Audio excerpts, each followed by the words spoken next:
congratulations on this. Thank you very much. Seen the first couple. Great. And I had a wild old time. Good. And it's in the era of celebrity traitors, this seems like such an intriguing story to get into Jack's character.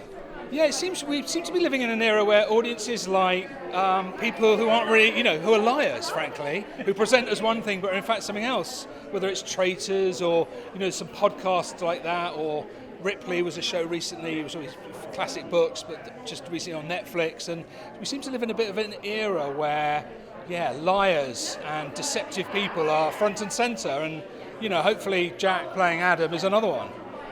Hopefully with a bit more wit than they sometimes normally have, these thrillers. Well, also, obviously he's come from the world of comedy, and he brings with it a certain delivery. Yes. But also he has that magical baddie quality of being a well-spoken Englishman. So how much has that added to the whole mix? Well, do you know what? I never thought about that, but what you say is true. But really, I think there's a little mini-genre of comedians playing bad guys or doing straight roles, and when they do, it can really sort of refreshen a genre. So I think there's a version of Malice where we could have had a great dramatic actor at playing Adam, but somehow by having Jack, it feels fresh and it pops. And the brilliant thing about him and David Duchovny and Carice is that they're able to land all the wit and laughter in the scenes, as well as the drama and as well as the thriller trope. So hopefully Malice is dramatic and thrilling, but always has this dark wit. So that Jack is perfect for delivering that. And I hope it's also really fresh seeing, such a well-known comedian play someone with a damaged soul and a miserable past. And I hope in the end, Malice is constructed to be a sort of why is he doing it? It's not a whodunit. It's a why does he hate Jamie's family?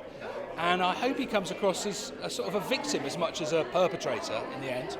Yeah, because obviously Hugh Grant just went off and did Heretic. Hugh Bonneville did I Came By. Exactly. So it's fantastic to see maybe a younger face to do one of these. But the turn is, I was saying to him, it's only a few years ago, he was doing Clifford the Big Red Dog. Yes. But for you, what was the essence of this that you wanted to put into a story? Is it the thriller element or just the humanity of both sides? I was really keen to write a sort of dramatic thriller that felt like a fresh take on a genre, but that also had, I hope, a really strong, distinctive depiction of a modern British family, and an unusually wealthy one. But I was really keen that we wrote a family who are, full of flaws and weaknesses, and I hope David's character as this financial guy is that he's arrogant and a bit of a bully, but he's also very charming and capable of generosity and vulnerability. And likewise with Jack's character, I hope Adam is sinister and scary, but also, a bit pitiful and a bit of a victim, as well as being funny and charming. So it was really, for me, it's always about character writing. The plot, needs to work, and I always get excited about writing the plot, but I hope it's about the depth of character writing that makes it feel fresh. So that's what excited me. It's a sort of writing a lead character who's really compelling and makes you want to answer the question, why is he doing this? Which you find out really only at the very end of episode 6, the why of it. I can't wait to get to the end. Congratulations on the show. It's fantastic. Thank you so much. Ladies and gentlemen, you're watching Hey You Guys! Hey, you guys! Hey, you guys! Hey, that's what they all say. Hey, you guys! Hey, you guys!